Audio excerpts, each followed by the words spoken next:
joining. Nag-guest siya kahapon. Sige na, Alright ma'am. then. Message ka na pa. Thank you. I will just open the last.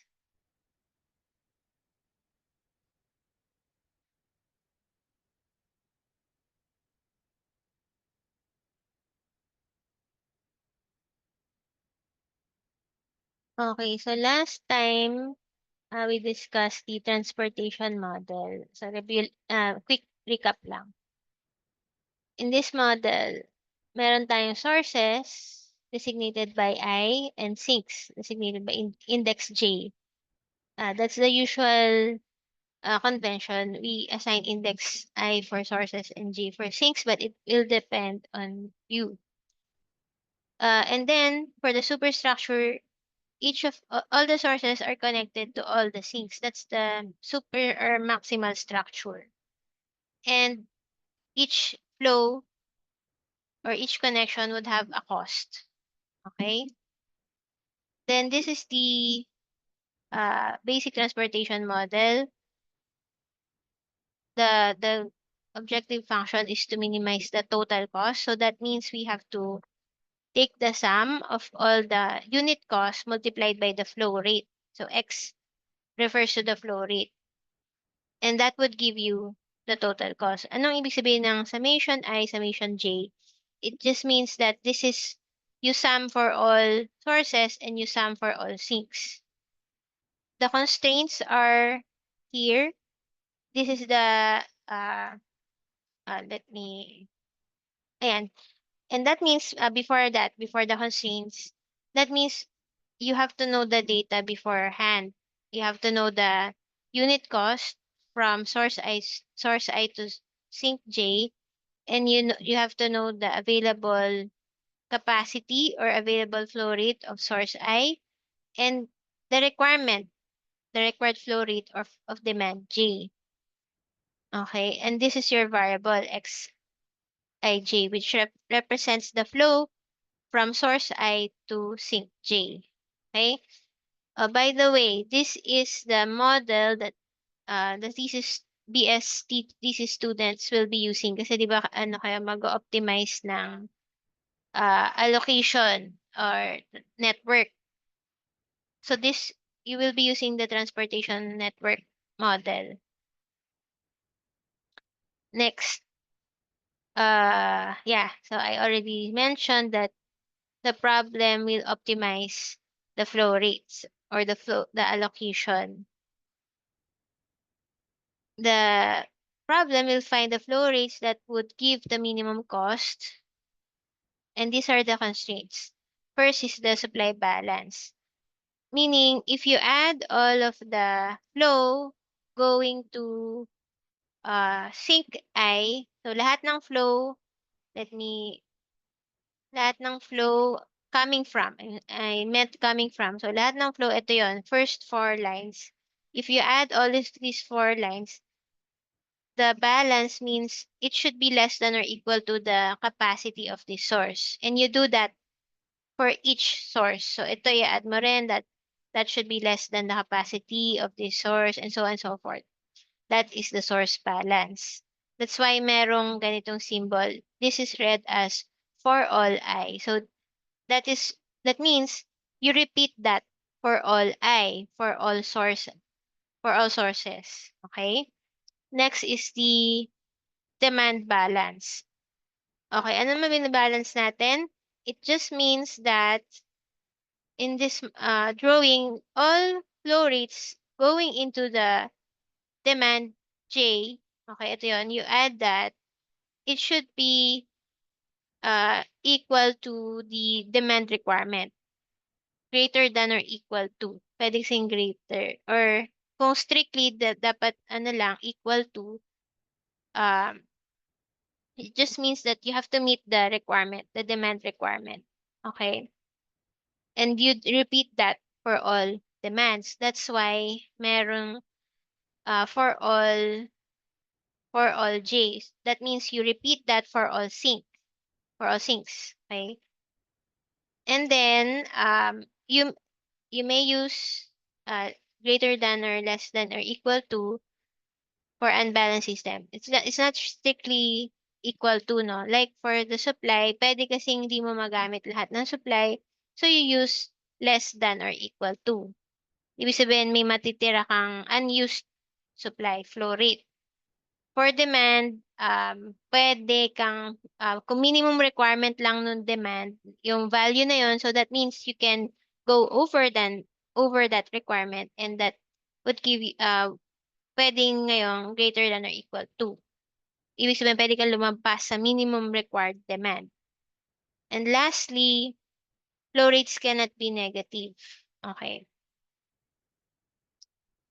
Ito naman, let's skip this for now kasi ito ay ginamitan ng environmental. This is for the next meeting. Let's try first. Uh, okay, let's try first the exercise. First in Excel. Okay. Let's go to the given. This is the case study given. Let's see. Oops. So, given daw tayo ng sources. Sources ay tatlong sources, dalawang demands. So, this is source 1, source 2, source 3. So, yan. D1, D2. So, D1, D2, demand and source. Each source is we're given the available flow rates, okay, or their capacity. Ibig sabihin, ito lang yung kaya niyang i-provide. This source can provide a biomass of 1 million ton per year, and so on and so forth. This demand requires, ito naman yung requirement. Demand 1 requires 600,000 tons per year ng biomass. And 2, ito, 1.2 million. Ano naman to? It's the cost in peso per ton of biomass. Ibig sabihin, pag nag-deliver ka ng flow from ng isang ton from source 1 to demand 1, each ton would cost you 120 pesos per ton. So, ibig sabihin, it's like pwedeng transportation cost. Okay. Basta per ton, it would cost you 120 pesos. And so on and so forth. Kaya, matrix yan kasi each value here would represent a connection. Okay? Malinaw? Thumbs up if malinaw. Hindi malinaw? Walang thumbs up? Anong kailangan i-clarify? Okay, so now let's do this in Excel. I'm sharing now the Excel file. Just ignore first tong flow, tong F, column F. Dito muna tayo. But first, I will reset. I will reset the Excel sheet. Okay. Uh, this is this table represents the flow. Kaya 0 yan, di pa natin alam yung flow. From source 1 to demand 1 and so on and so forth. So, ito yung xij natin. Ito yung variables. Now, I put here on this column the limits or the capacity availability for source 1. Di ba sabi, 1 million daw. Ito yon 1 million, 400, 600.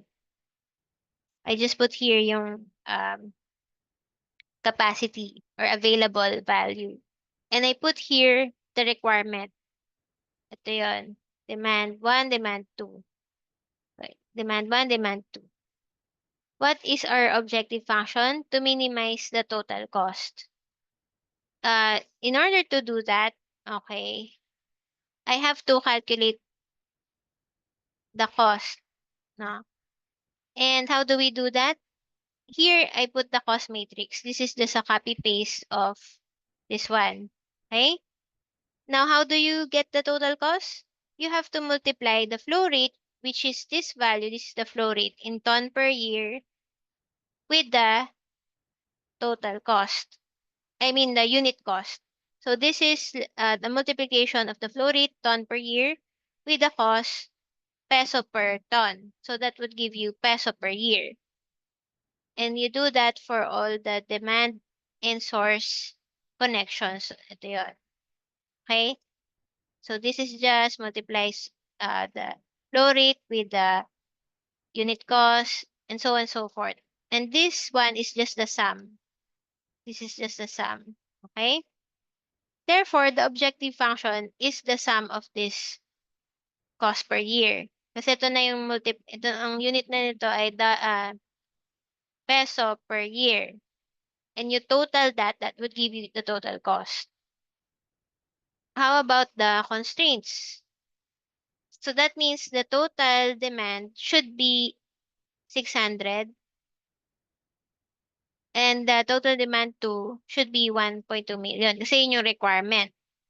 For the source balance, the total source, so ito ay sum lang pala nito. Okay, mali to. Ito naman ay sum nitong column na to. Ito naman ay sum nito. Ito ay sum ng row for source 1 and so on and so forth. Nakuha. So that means ang constraints ay dapat ito less ay ma-meet niya itong mga demands, ma-meet tong requirement. Itong mga source dapat hindi lumagpas sa available source. Okay, nakuha, thumbs up please.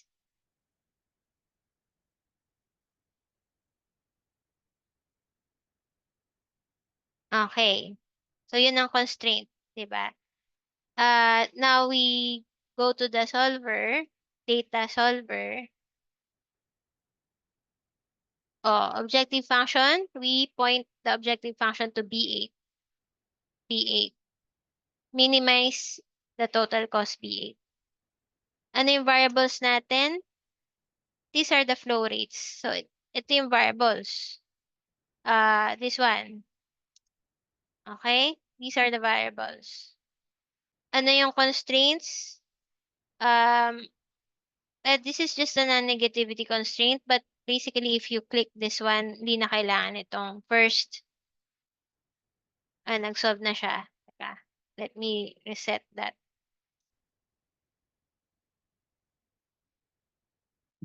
Okay? And then, this one is G. This is the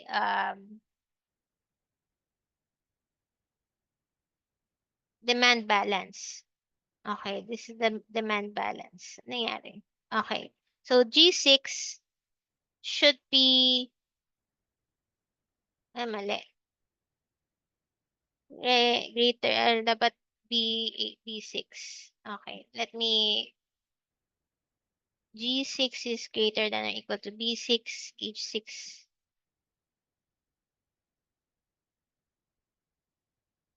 Ito dapat ang partner niya ay ito. Okay? Tapos ito ang partner niya. Ayan, C6. So may error lang. Okay. Nakuha. So, itong demand, dapat ma-meet niya itong requirement. Okay? And then, sa supply, I3 should be less than or equal to D3 kasi yun yung available lang. And you repeat that for all of the supply. Okay? So, you repeat that for all of the supply. Ito yun, tatlo. These are the supply balance. So, basically, they should not exceed their available limit. And then, I click solve. So this is um the optimal results. Let me check the Excel file ko. Yeah, so we got the correct answer. These are the optimal results. So anong ibig sabihin nun? It means that merong from source 1 to demand 1 may flow rate na 600,000. From source 1 to demand 2, 200,000 and so on and so forth. Okay? Walang flow from source 2 to demand 1, walang flow from source 3 to demand 1. And that would give you a minimum cost. And also, that would give you, ibig sabihin, na-meet niya yung demand. Okay, na-meet niya yung demand. Ito, na-meet niya. So this is a total of that column. And this is a total of this column. And as you can see, na-meet din niya yung source balance. For source 1, it's less than 1 million. And that's okay kasi um, as long as it's less than the supply. Ibig sabihin, meron tayong unused na 200,000 nakuha. Okay, now it's your turn. I want you to do this in Excel. First in Excel.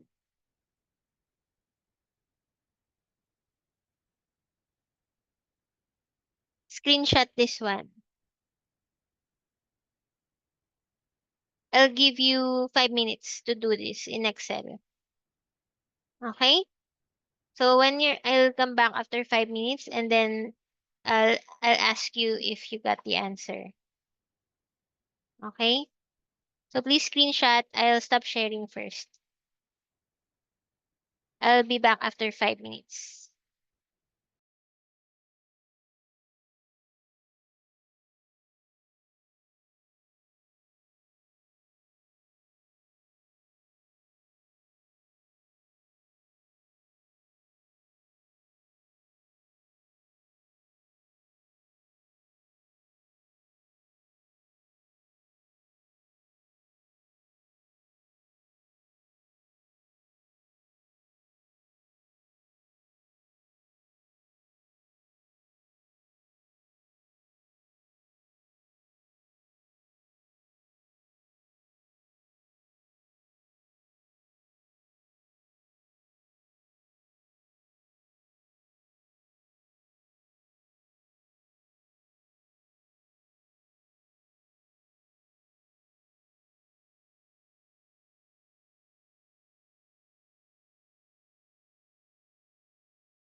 I'll share the um, generic program, the basic model. Pwede kayo mag-refer dito. And you can put dito less than or equal to, demand is greater than or equal to.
Carlito, nag-reply si Mirko?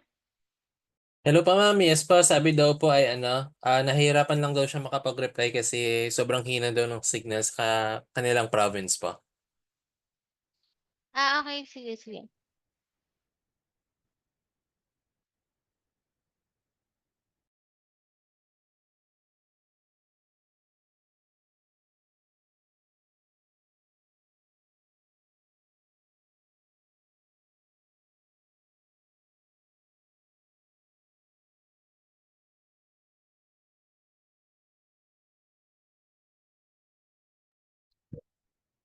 Ano, okay na? Nagawa niyo na sa Excel?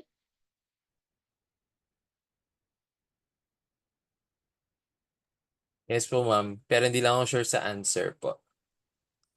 How about si Ace tsaka si Reniel? Yes din po, ma'am. How about Ace?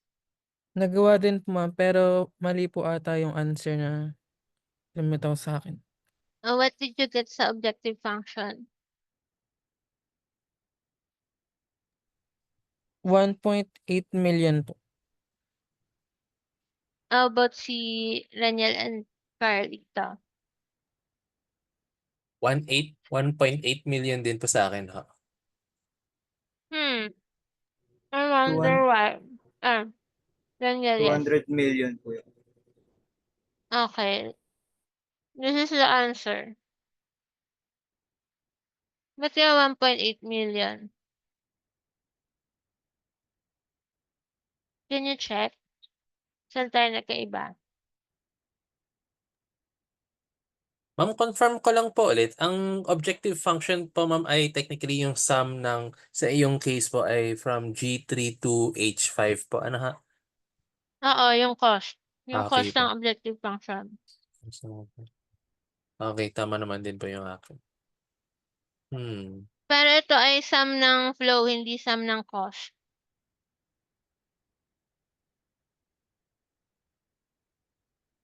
Ito rin, sum to ng flow, hindi sum ng cost.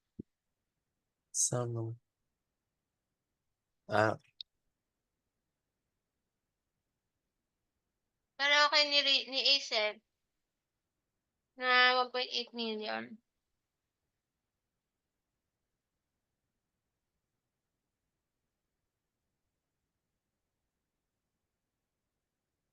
wait lang po. Yung sa akin po ma'am, nag 200 million na po yung objective function. Anong binago mo? Baka same kayo ni kayo dito. Yung objective function ko po, sum lang po pala nung, yung hindi pa po na-multiply yung Unit cost sa, sa flow rate. Okay. yun lang po yung iniba ko.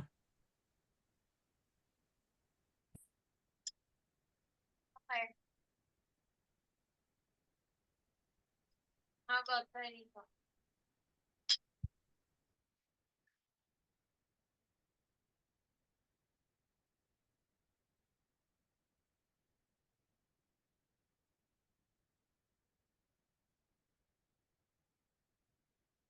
Okay na kayo dito?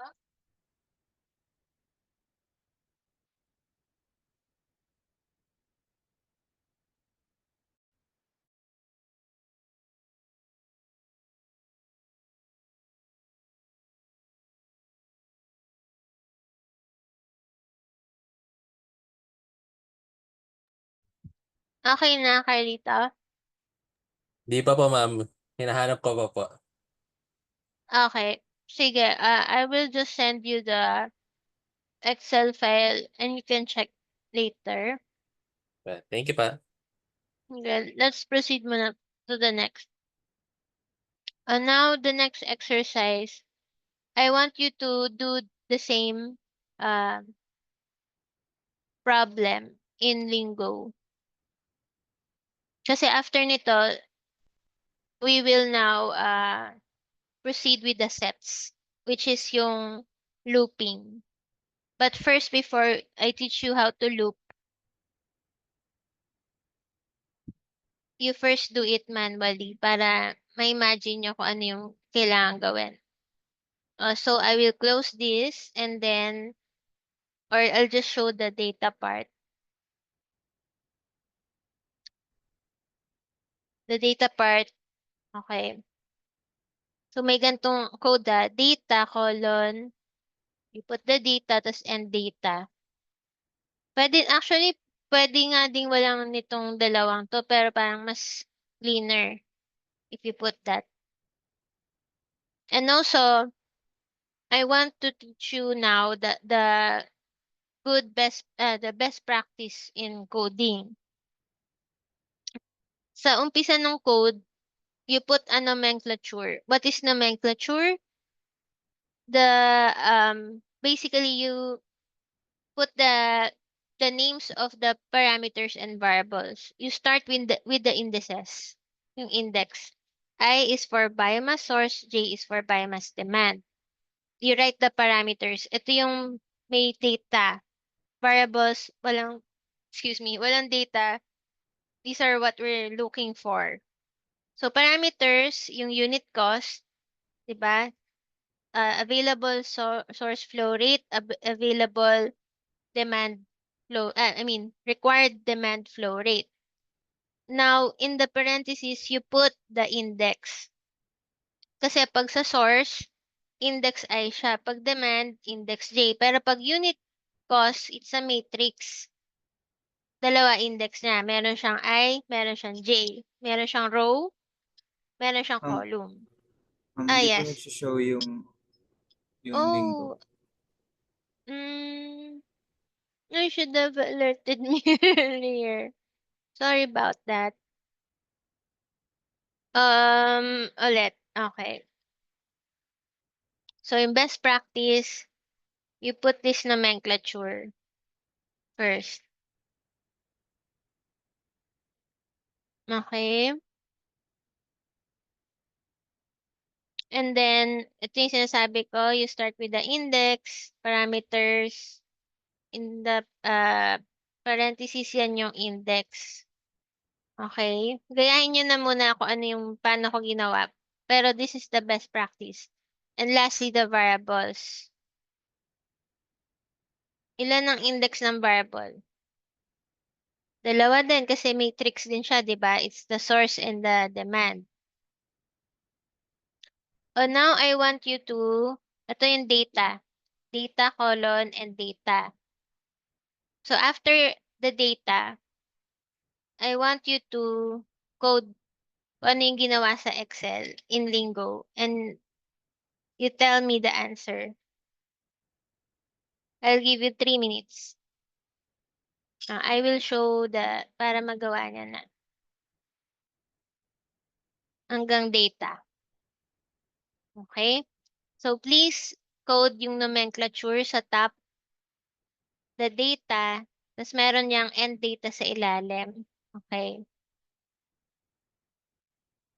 And then sa bottom, you code the objective function and the constraints. I'll give you 3 minutes.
I'll ask a volunteer to show their work.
Okay, so are you done?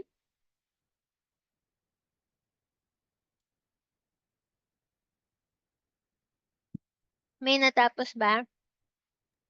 Ako po man, hindi pa pa. Ongoing pa po. Okay. Sige.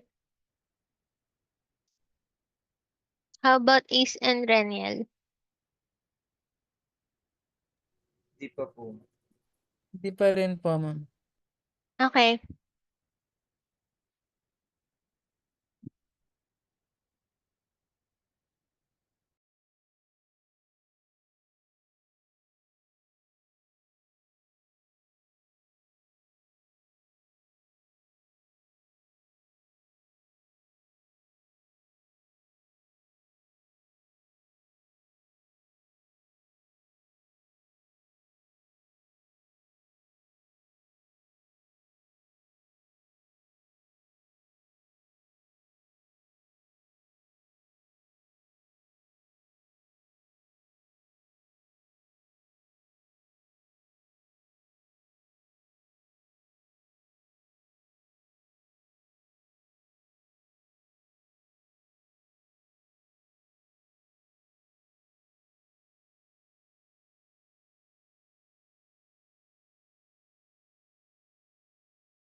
Okay, how about now?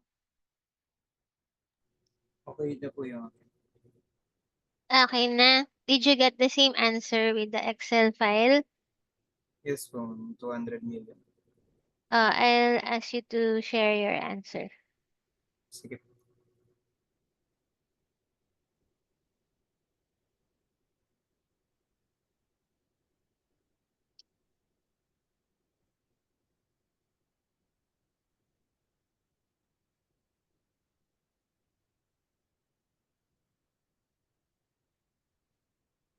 Dito na po. Yes. Mm-hmm. Okay, can I see your code?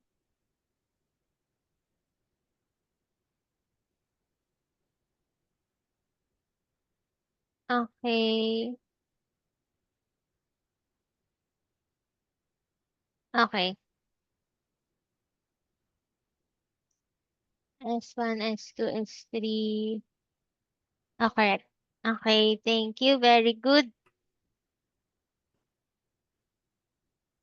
Stop ko na po. Ah. Bale, ano, no, Apple ang computer mo. Ay, hindi po. Ay, hindi ba? Iba kasi yung itsura ng linggo mo sa linggo. How about Carlito and Ace? Hindi ko pa natapos yung code ko pa. Okay lang, sige. We'll wait for you. Just, ano, unmute yourself if finished na.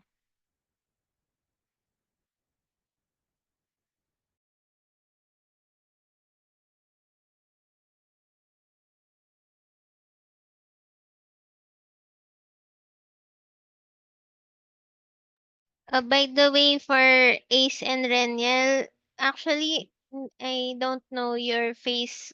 So when I see you sa department, di ko alam na kayo yun.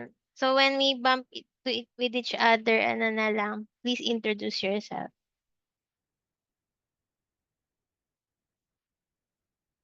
Ace and Reniel? Yes po, ma'am.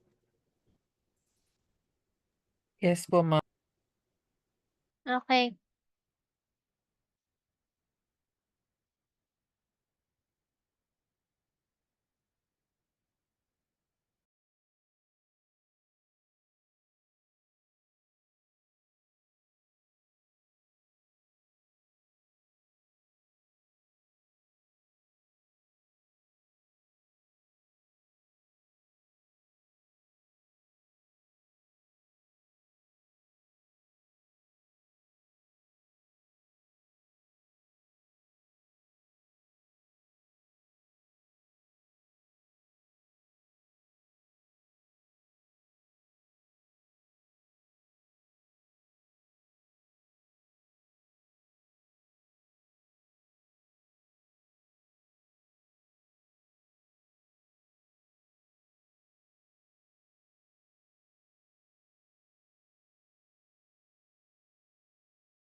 Okay, for the interest of time, kasi meron pa tayong next topic, I will show you or guide you with the correct code. Okay, so I'm showing the code. Basically, yeah, you just have to do the operations in Excel manually. First, yung objective function, you have to multiply all um, flow rates with the unit cost and get the total. And this is the demand balance. Okay, so maganda rin palang practice that you label the code. For example, objective function, minimize the total cost. And then you can label this as the demand balance. Okay, demand balance. And this one as the source balance. What do you notice? So in the, let me go back to the Excel and to the PowerPoint. Okay. In the basic transportation model, may summation, di ba? Summation ng lahat ng unit cost times flow rate. Anong representation niya sa lingo? Basically, you have to sum all of the, say first, C11, X11 times C11 na pag-swap ko lang. And you have to sum it for all. Ginawa ko in-iterate ko muna yung J. Hindi pala. Alternating pala. Ayun. So, for X11, C11, X12, C12. And then, this is represents the first row. Okay? If this is your matrix, okay, this is the first row. Itong first two terms. Okay? The next two terms is the second row. The sum of the second row. And the last three terms is the sum of the third row. Okay. How about yung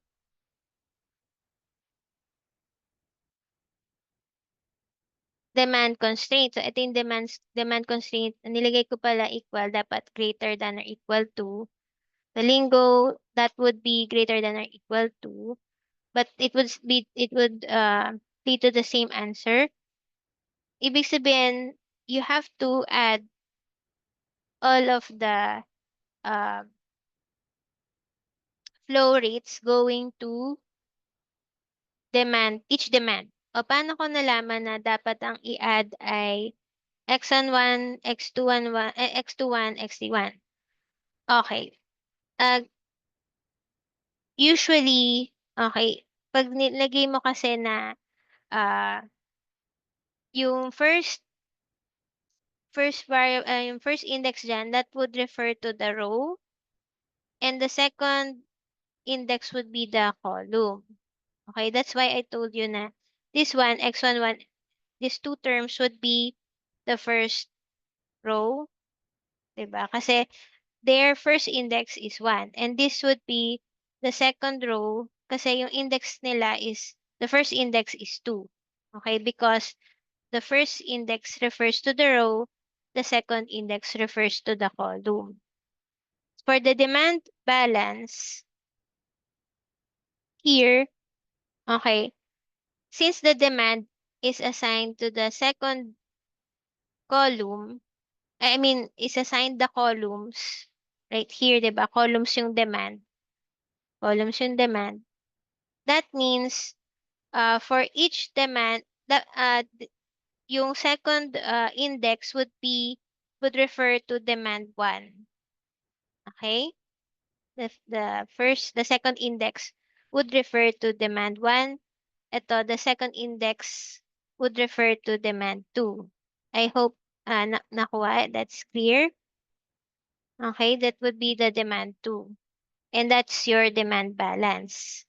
Dalawa lang because you just have two demands. For the source balance, what you're looking at is the first index.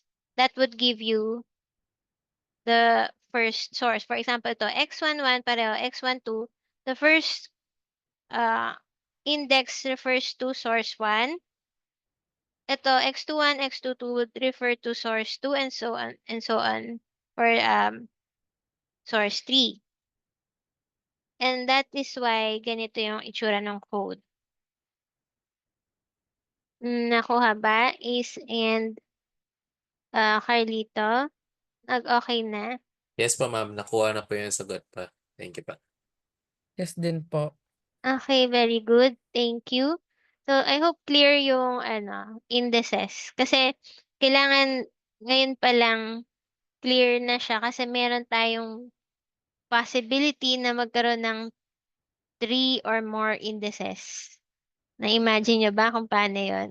So, ngayon, 2D lang. Madaling imagine kasi you have the source, that's the row, and the column, that's the demand.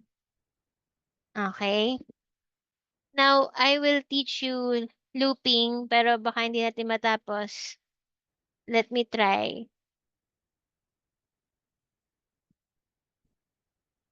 Let me try. Okay, in the looping, meron tayong kailangan initial code na gagawin. Okay? Pwede nyo screenshot or you can type if you type fast. So, after ng nomenclature, so ito, best practice, sana ay i-adapt nyo yung best practice na may nomenclature kasi makakalito pag wala. Pag titignan nyo, babalikan nyo yung code nyo. Then we have this initial, what do you call that? Parang, hindi naman to assignment, hindi naman to initialization. But we just call it the sets section. Sets. Ano yung code? Sets colon. And sets. Walang colon.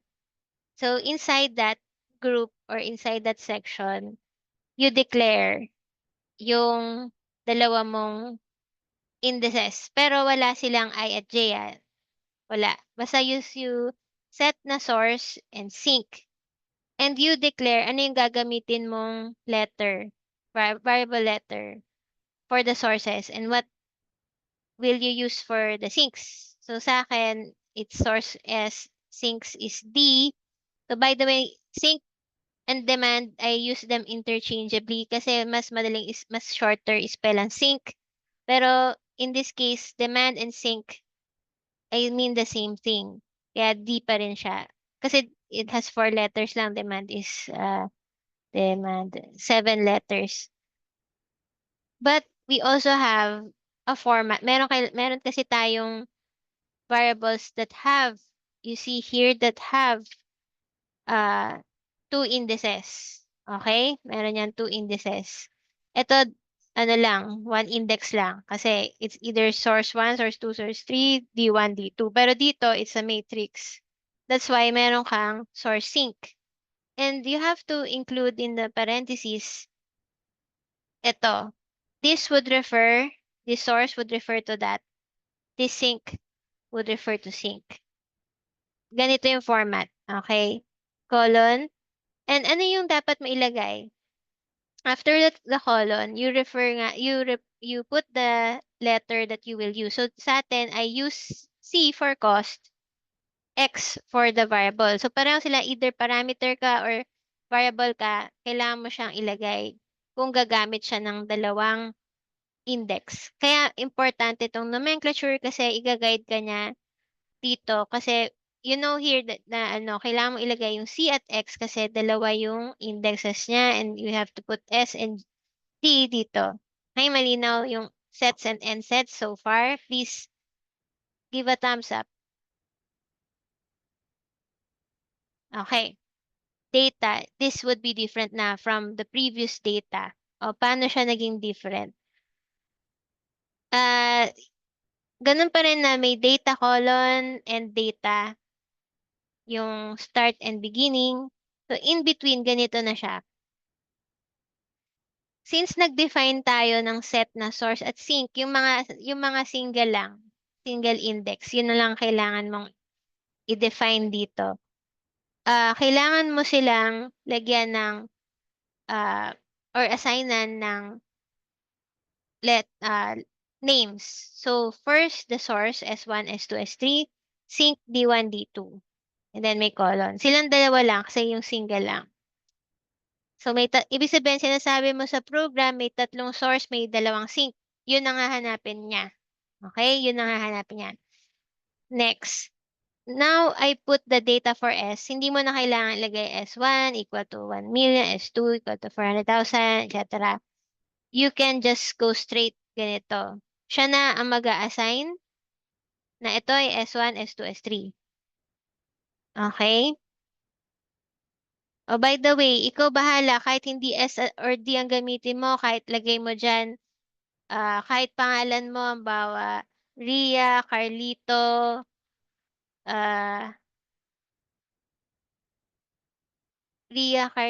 tsaka Ace.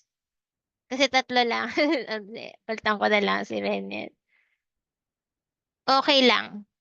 Kasi it doesn't matter sa kanya. Tingnan mo, pag nirun ko to, mag-solve pa rin yan. Basta tatlo. Okay, basta tatlo. It's just that best practice ganyan. Okay, nakuha ba? It doesn't matter, basta tatlo. For example, dun sa program ko before, as in nilagay ko dyan kung ano yung pangalan ng technology. Hindi yan S1, S2, S3. For D, ganun din. You declare it na this way. Okay? Don't need to, madedetect niya na yan. Kasi inassign mo na ang source, iba't iba, tatlo sila. S siya. S ang symbol niya. D is, for sync is D, and dalawa siya. And lastly, for C, it should be a matrix. So, paano mo ano yung matrix? Ito yung, since ang dineclare natin ay source sync, mauna yung source, yun ang row. Okay? Ito ang row. So, 1, 2, 3, tatlong source, column ay dalawa. 1, 2. Nakuha. So, kahit na ganito yung gawin ko sa kanya, itsura, doesn't matter. Babasahin niya yan. Tingnan niyo. Babasahin niya yon in such a way na mauuna yung first, yung C11, C12, C21, C22. Kahit na hindi mo siya i-format ng matrix. Ganun siya magbasa. So, yun ang way ng lingo. Uunahin niya yung row, then column, then next row, and then mga columns. Then next row, and then mga columns.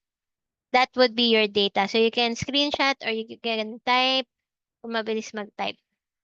So, here is the new and challenging portion. But if you understand yung looping, it's going to be easy. Okay. Now, pag marunong kayong magbasa ng summation sign at saka @for sign, which is here, this will be easy. Okay. So, paano kailangan, wait, let me, okay. Kita ba rin yung screen ko? Okay. You see here, the objective function is the summation, di ba, of all the cost times the flow rate. So, you just simply type that dalawang sum. Pero paano yung format? At sum, parentheses, source, parentheses I, colon. Ibig sabihin, this is the first summation, which refers to I, which refers to source I. At sum, sync, index J. So, anong important dyan? Same ang spelling mo dito sa dineclare mong source. Source. Kasi magre-refer yan doon. Sync would refer to sync. That one. Does it matter kung anong gamitin mong index? Hindi. Kahit gamitin mo K, basta consistent ka. Bawa ginamit ko instead of I, ginamit ko dito ay K. Dapat K rin dito, K rin dito. Basta consistent ka. But best practice convention sa atin, source I, sync J. This would refer to the first summation. Okay? This is the first summation. And this is the second summation. You see? This is the second summation. Now, what you put here, dapat naka-parentheses kung ano yung index niya. So, this is a matrix. These are both matrices, no? Cij, Xij. Okay? And you put the multiplication sign. Now, ang important dito yung placement ng parentheses kasi you have to close all the parentheses na inopen mo. This, nakikita nyo na highlight na red, ibig sabihin ito yung partner niyang parentheses. And when I move the cursor, ito yung partner niya. Dapat ma-close lahat ng parentheses. So, may colon after. Okay? So, that is your objective function. O, paano naman yung, yung dapat greater than to? Same answer lang naman. Paano yung demand balance? O, tapos na tayo sa dalawang summation sign, di ba? Pag merong @for, itong parang reverse letter A, that would refer to @for na operator. So, ito yon. Mauuna siya. Mauuna siya. Nandito tayo sa demand balance. So, @for. Dito tayo ha. @for sync J. Kasi J yun eh. Ibig sabihin, you are repeating this for all of the demands. Dalawa yon. @for sync J, pinagpalit to ha, but the same. Doesn't matter kung ano mauna. And then, ang laman niya, @sum. Kasi sinasum mo yung xi. Diba? So now, you're summing all the sources that's going into sync J. Okay? All the flow rates from different sources that's going to sync J. That's why may ganito. And you close this, okay? You close that @sum. It should be greater than or equal to the demand, J. And you finally close the @for. Okay? So I hope na naka-follow. It's alright, you don't have to master this the first time. I will send you this code and you can study it. But now you just copy and I'll show you how to check kung tama yung code before you run. Kasi you might encounter errors. O, punta tayo sa source balance. Now, the source balance @for I naman siya. @for source I, you sum all the flow rates of all the sinks na pinupuntahan ng source I. 'Di ba? Yung flow rate ay from source to sink. So you sum all the sinks na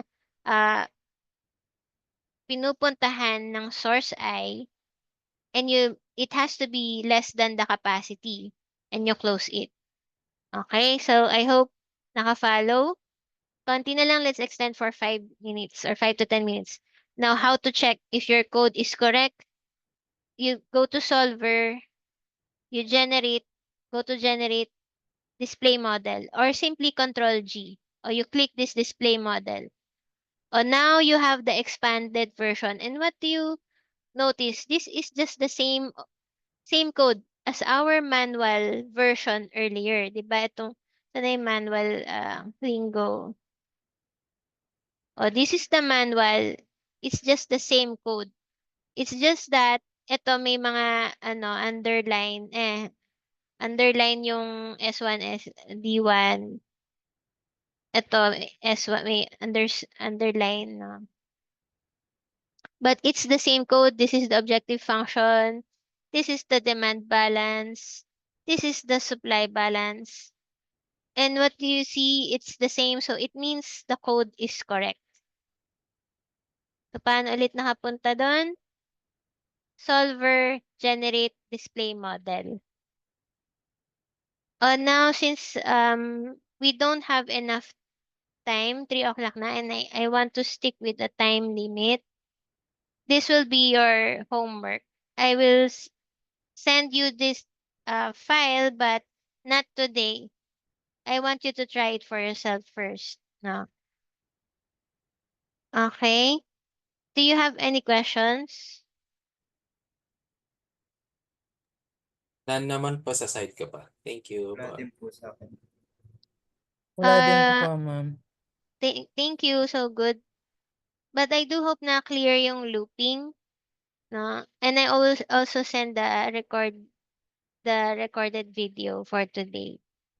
Okay? I hope clear yung looping. And next week, we'll do more complicated. I'll ask you to convert a program into sets. So please practice with this one first, so that next week I can as a practice I will ask you to convert a program to a set version. Okay? Okay, so ibala na. I hope that you will have a restful, very long weekend. And I'll see you next week. Bye-bye. Thank you po, Thank you ma'am. Bye po, pa. ma'am. Thank you pa. Thank you too. Bye.